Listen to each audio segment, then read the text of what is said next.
Undu wa mbere ni kuongerera kigina kiria kirathie kuri urigitani koguo tu budgetete milioni 721 utagutara mishara nayo ni makiria ma bilioni na nuthu. Wa keri ni guteithia andu a biashara na arimi aitu na tukumateithia na gutigirira na kumahotithia mone ngombo ya mbeca.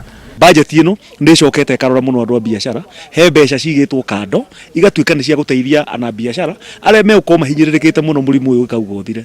Hena nditi na murimu uyu to ni njui ni gutuma a biashara ingi mahinyirereke ri mbeca icio ni iguteithia niguo mundu uri ukwathiete theke biashara ariuke. Horo ni muritu muno wa COVID-19 tondu wokire ti Kenya ni bururi wothe na nturathie tukionaga maundu maingi muno maritu makoretwo magituma andu aingi mahinyirereke, angi ni mainukire, akoni andu a matatu nao no mainukire.